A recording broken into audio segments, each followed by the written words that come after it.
Today, I'd like to talk about choices that you may have for your 3 or 4-year-old child, and this may be the most important decision that you ever make. I'm Dr. Ron Tompkins with 82nd Street Academics. There are 4 kinds of early childhood choices for 3 and 4-year-olds, in addition to your own home-based care. And there's home-based daycare, there's nannies, there are early childhood centers with connections to the Department of Education, and then there are private independent centers. How can you decide? Truthfully, if you look around and see a small group of happy 3-year-olds, it's very difficult to know why they're happy and whether it's a very good thing or a very bad thing. You could be looking at the best early childhood center in New York City, or you could be looking at a place where they just each got a candy bar and of course they're happy. Let me give you 5 guidelines to help make a choice. I want to look at safety, I want to look at parent partners, I want to look at cleanliness, I want to look at individualized instruction, and I want to look at the whole child approach. Let's start with safety, which I think is the most foundational. Your young child is highly dependent. If they get into a situation where there's trouble, they do not have the skills and maturity to think their way and act their way out of it. So what does safe mean? First, it means licensed. Any good caregiver is going to be licensed with the Department of Health and should show you that license. Because that means that there will be surprise inspections at that site that look for things like peeling paint, cleaning supplies where the children have access, working emergency exits that are blocked. These are things that we often take for granted as adults. We don't even think about it, but they're critical for young children. Secondly, home-based daycare should show you how children are restricted from the areas where there are electrical cords or the private space for the family, cleaning supplies, medicine, other hazards that are especially attractive to young children that you might not even think about as an adult. Physical safety is another important consideration. At 82nd Street Academics this year, we've added door alarms to all the accessible doors except our main entrances to make absolutely sure that a young child does not wander away. Also, the space where your child is going to be cared for and taught should be locked so that there's no way for the people from the general public to just easily walk in and have access. Another important consideration is safe adults, reliable adults. Licensed facilities have adults who are fingerprinted.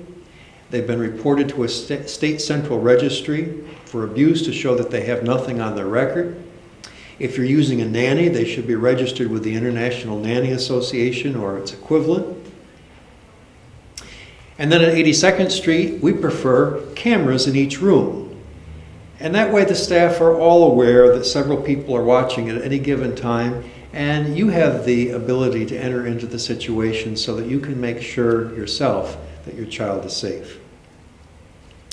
CPR training. At 82nd Street Academics, we certify all the lead teachers with CPR training. Early childhood is a time when children don't maintain the social distances that you and I, again, we do it without even thinking about. And of course, young children don't have perfect motor skills either. So they do bump into each other. There are occasional injuries in the best of sites. And at that point, you want somebody who's trained to step in quickly and offer relief. Well, that's it for safety. Let's think about parent partners. I'm not just a director, I'm also a parent. And I've always been aware that my role as a parent is primary in the education of my children. And I know that there's some schools that don't look at it that way, and they talk about my children when your child is there between 9 and 3, but I never felt that way because in the end, parenting, education, development, that's all my responsibility. So I think you should look for a school with a calendar that shows ways that the parents are going to be involved in the child's education and development throughout the year. These types of devices are essential because if you're depending on your 3-year-old to come home and tell you what happened at school today, you know what the most common answer is? Research shows it's nothing. At 82nd Street, we have occasional parent meetings, we have daily or weekly emails, we have room cameras for parents and grandparents. These are a way to bring parents in as partners. Cleanliness. A clean center can prevent a host of problems. First of all, clean children. Children don't have the immunities that adults have, so that even the best center has a constant absentee rate. But centers can protect against foodborne illnesses or illnesses caused by not having good procedures around toilets. A good center will have a food handler who's licensed in routines in hand washing and bathroom monitoring. There also will be clean rooms. And good room cleaning includes spraying down the tables with some kind of disinfectant between classes so that every class comes in and has clean things to work with and sit at. Allergies. The New York Times reports that allergies in children have risen sharply, and I see that in our activities and reports here at 82nd Street Academics. And any care option needs to have a well-defined allergy policy if your child has allergies. Some allergies are life-threatening, but 82nd Street Academics has a written form that physicians and parents can fill in so that we understand exactly what's needed to protect against dangerous allergies. And many serious egg and nut allergies can be prevented in a regular class environment if the caregiver is ready. Now, there are rare cases where the reaction is so easy to trigger and so dangerous to the child that a nanny or your own home may be your best choice while they are still very young. For those children, you should make your choice in consultation with your family doctor. Individualized instruction. This is the fourth area. We've talked about safety, we've talked about parent partners, we've talked about cleanliness. Individualized instruction. How do you know if your caregiver is doing things with your children that are going to be developmentally correct? Now, the best option that I know of is programs that are connected with the Department of Education with its 5 learning domains. Parents are included in that system in the communication and classroom of a high-quality program. There are parent-teacher meetings during the year, and teachers are doing appropriate assessments during the year. 82nd Street Academics uses the OUNT system for 3-year-olds and the work sampling system for 4-year-olds. So our teachers watch your child's behavior, take notes, and see how they're developing in key areas. And then we have parent-teacher sessions to talk with you about the results of those assessments. And then the teachers go back and they're able to offer special toys, special activities, different ways that your child is going to receive individualized instruction each month. That really leverages the resources of the classroom to help your child advance. The Office of Early Childhood is one of the bright spots in New York City's public education. And 82nd Street, their professional development monthly sessions for our teachers, their understanding of the Common Core, and their school readiness goals, they've raised the quality of all the programs we have here. It really has had an effect right up through our high school programs.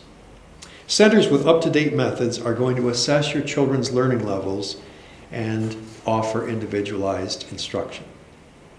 And then the last is the whole child approach. Many parents wonder and ask me if children should receive a lot of structured learning at this age. But friends, I'm always amazed at children when they are eager to learn, how much like sponges they become, asking for even more than we were ready to offer. The learning model has to be invitational and multimodal, and that's what makes up the whole child approach. Invitational means that the teacher sets up the classroom carefully so that there's interest center projects, large group time, imaginative theme, and the other activities all relate to the theme and the lesson of the day. The children are not assigned to these learning activities. They're drawn to investigate the many interesting features of the room as the teacher has arranged it for that day's activities. The learning is built in.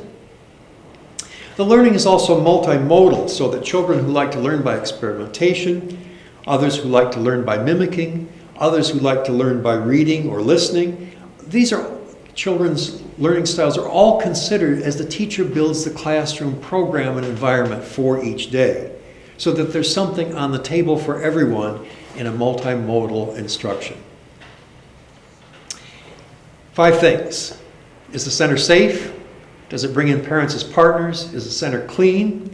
Does it offer individualized instruction that understands your particular child? And does it look at the whole child approach to make sure that your child is developing in many areas. All of these are good guidelines by which you can make a choice among your different options.